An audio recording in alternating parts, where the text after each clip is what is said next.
The air was crisp that night, the kind of cold that seeped into your bones and made you walk just a little faster. Martha tightened her jacket around her, the sequins of her costume, a last-minute vampire getup, catching the dim glow of the streetlights as she stepped out of the warmth of the party. She hadn't meant to stay so late, but the music had been good, the drinks strong, and the company lively.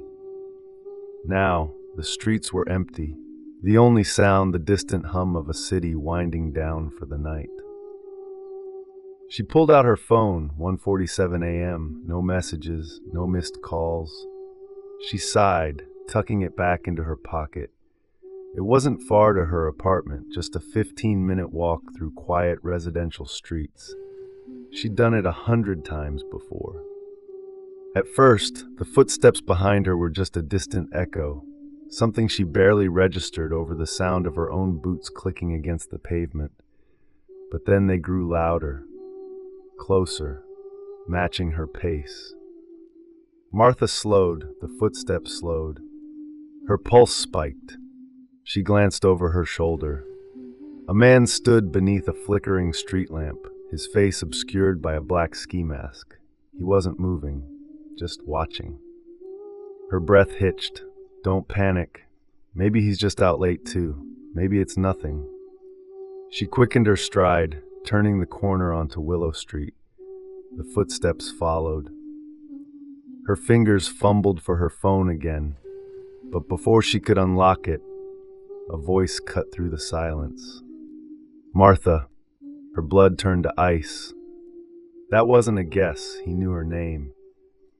She spun around. The masked man was closer now, just 20 feet behind her, his posture relaxed, as if this were all part of some sick game. You look beautiful tonight, he said, his voice smooth, almost amused. I like the red dress you wore last week better, though. Her stomach lurched. Last week, she had worn a red dress to a friend's birthday, a private gathering, no strangers, no one who should know. This wasn't random. She ran. Her lungs burned as she sprinted down the sidewalk, her heels slipping on the damp pavement. She could hear him behind her, his footsteps steady, unhurried, like he knew she wouldn't get far. She ducked into an alley, pressing herself against the cold brick wall, her chest heaving. Please, please, just keep going. The footsteps stopped at the alley's entrance. Martha, he called, sing-song. You're not very good at hiding. Her breath came in shallow, silent gasps. She could see him from the corner of her eye, his head tilting as he scanned the darkness. One step, then another. He was inside the alley now. She squeezed her eyes shut, willing herself to be invisible. A rustle of fabric, the scrape of a shoe against concrete. Then warm breath against her ear. Found you. She screamed, lashing out blindly, her nails raking across his mask. He grunted, recoiling just enough for her to bolt past him back into the open street. But he was faster. A hand clamped around her wrist, yanking her backward. She stumbled, her knees slamming onto the pavement. Pain shot up her legs, but terror drowned it out. She twisted, kicking, her foot connecting with his shin. He hissed, grip loosening, just enough. She scrambled up, sprinting toward the nearest house with a light on. Someone, anyone, help me. She pounded on the door, sobbing, her voice raw. Please, open up, he's gonna kill me! No answer. Behind her, the masked man stepped into the porch light, his head cocked. They're not home, Martha. I checked. Her blood ran cold. He'd planned this, every step, every turn. She bolted again, cutting through backyards, her mind racing. Think, where can I go? Her own apartment, it was close. She had a knife in the kitchen, a phone. She just had to make it there. Bursting through her front door, she slammed it shut, locking it with trembling hands. She grabbed the largest knife from the block, her breath coming in ragged bursts. Had she lost him? Then a slow, deliberate knock. "Martha," he crooned, "you forgot to lock the back door." Her heart stopped. She had forgotten. The creak of the door swinging open sent her into motion. She lunged for the bathroom, locking herself inside, her back pressed against the door. The house was silent, too silent.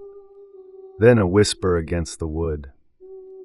"I've been in here before, you know, while you slept." Her stomach twisted.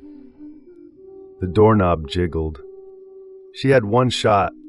As the door burst open, she moved, driving the knife forward. It sank into flesh, a guttural cry.